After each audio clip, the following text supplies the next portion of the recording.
Doctor Ravi OPD के काम में व्यस्त थे। वो हर दिन 100 से भी ज्यादा बीमार बच्चों पेशेंट्स को रोजाना मिलते थे। वो इस काम को किसी मशीन की तरह हर दिन किया करते।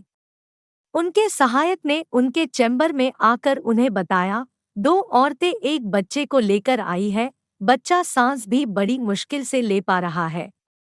आप कहे तो उन्हें अंदर भेजूं? डॉक्टर ने हाँ में सर हिलाया। एक बूढ़ी औरत और एक जवान औरत डॉक्टर के चैम्बर में आई। बूढ़ी औरत ने अपने हाथों में एक 1.5 साल का बच्चा पकड़ रखा था। दोनों के मटमैले कपड़े और शारीरिक हालात देखकर डॉक्टर ने उनकी आर्थिक परिस्थिति को समझ लिया।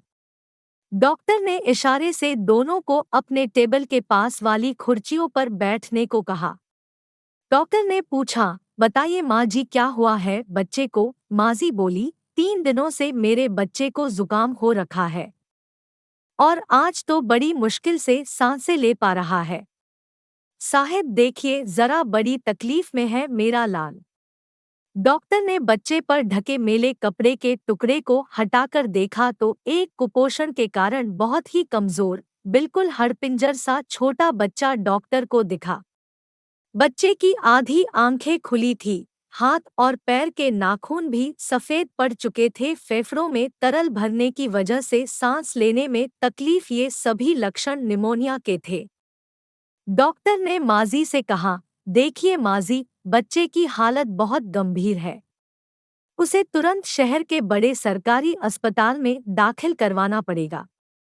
हो सकता है वहां पर उसे श्वास के मशीन की जरूरत पड़े। वह मेरे पास नहीं है, लेकिन उस अस्पताल में है।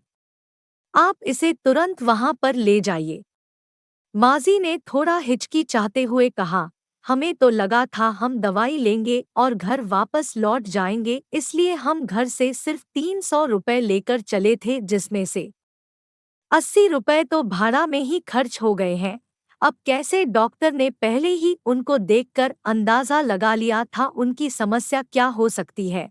आप चिंता मत कीजिए माजी, जहां मैं आपको भेज रहा हूं वह सरकारी दवाखाना है और वहां पर गरीब लोगों का अच्छे से इलाज किया जाता है। आप ज्यादा मत सोचिए और यह लीजिए, आप तुरंत जितनी जल्दी हो सके उस दवाखाने पहुंचिए। डॉक्टर ने अपने जेब से 500 रुपए निकालकर माझी की तरफ बढ़ाते हुए कहा। माजी ने डॉक्टर से पैसे लेने से मना कर दिया। उन्होंने कहा, मैं आपसे यह पैसे नहीं ले सकती, उल्टा मुझे आपको पैसे देने चाहिए। आप फिक्र मत कीजिए, हम अभी बस स्टेशन पर जाते हैं, वहां पर किसी से संदेशा भिजवाते हैं। इस बच्चे का बाप कुछ ना कुछ करके पैसों का इंतजाम कर लेगा। डॉक्टर को मांझी का ऐसा व्यवहार देखकर काफी अचरज हुआ, क्योंकि उन्होंने कई ऐसे लोगों को देखा था जो किसी भी बहाने से पैसे छीनने को तैयार रहते हैं, और यह गांव की गरीब माजी है जिन्हें इन पैसों की इतनी सख्त जरूरत है, फिर भी पैसे लेने से मना कर रही है। देखिए माजी, समझने की कोशिश कीजिए, बच्चे की हालत बहुत गंभीर है। आप बस स्टॉप तक जाएंगी, संदेशा भिजवाएंगी, बच्चे का बाप कहीं से पैसों का इंतजाम करेगा, इन सब में काफी देर हो जाएगी और आपका बच्चा इस स्थिति में नहीं है कि ज्यादा देर बर्दाश्त कर सके।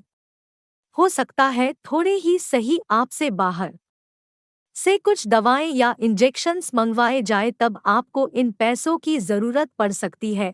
अब ज्यादा सोचने में समय ना गवाइए, और भी पैसों की जरूरत पड़े तो हिचकिचाइएगा नहीं, मेरे पास आ जाइएगा, डॉक्टर ने कहा। दोनों ही औरतें पैसा लेना नहीं चाहती थी, लेकिन उनकी मजबूरी थी या फिर बच्चे की बिगड़ती हालत। उन्होंने बेमन से पैसे ले लिए और अस्पताल की तरफ रवाना हो गए। डॉक्टर रवि फिर से अपनी उसी मशीनी दिनचर्या में लग गए। 3 दिन बाद उनका सहायक फिर से उनके चैम्बर में आया और डॉक्टर से कहने लगा, सर, एक बूढ़ी औरत आपसे मिलना चाहती है। डॉक्टर ने कहा, तो तुमने उन्हें नहीं बताया कि मैं बच्चों का डॉक्टर हूँ? सहायक ने कहा, नहीं सर, आप समझे नहीं। आपको याद होगा कुछ दिनों पहले दो औरतें एक बच्चे को लेकर आपके पास आई थी। बच्चे की हालत बहुत खराब थी, उन्हीं दो औरतों में से एक है। डॉक्टर रवि अपने रोज के बिजी शेड्यूल के चलते इस बात को कब का भुला चुके थे। सहायक के बताने पर उन्हें याद आ गया और उन्हें लगा कि शायद उन्हें और पैसों की जरूरत पड़ी होगी, इसलिए आई होंगी। उन्होंने उस माजी को अंदर भेजने के लिए कहा। माँ जी चैम्बर में आई। डॉक्टर ने उनसे बच्चे का हालचाल पूछा।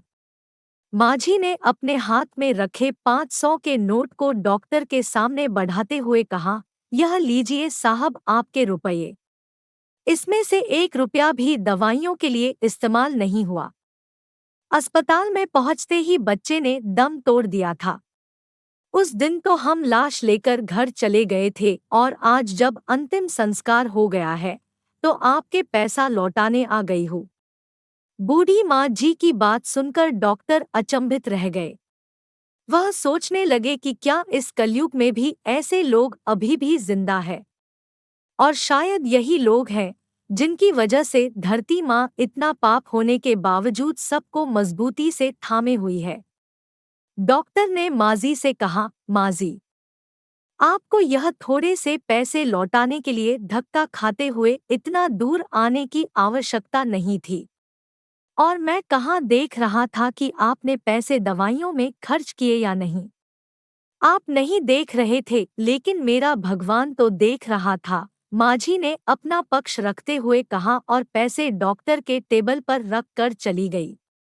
झुकी हुई पीठ के साथ चलती बूढ़ी माजी को देखकर डॉक्टर के दिल में फिर ख्याल आया, पढ़े लिखे भ्रष्टाचारी लोग जो ईमानदारी की बातें करते हैं, उनका बोझा गांव देहात के इन अनपढ़ लेकिन सच्चे ईमानदार लोग उठाते हैं, इसलिए वो झुक गए हैं। दोस्तों, ईमानदारी पर दिल छूने वाली यह कहानी हमें सिखाती है कि पेट भरे होने पर भगवान की भक्ति और ज्ञान की बातें जैसे कोई भी कर सकता है, वैसे ही पैसों के होने पर ईमानदारी की बातें करना कोई बड़ी बात नहीं है। बड़ी बात तब है जब आपके पास सभी चीज वस्तुओं की कमी हो और फिर भी आप अपनी नैतिकता पर अड़े रहे।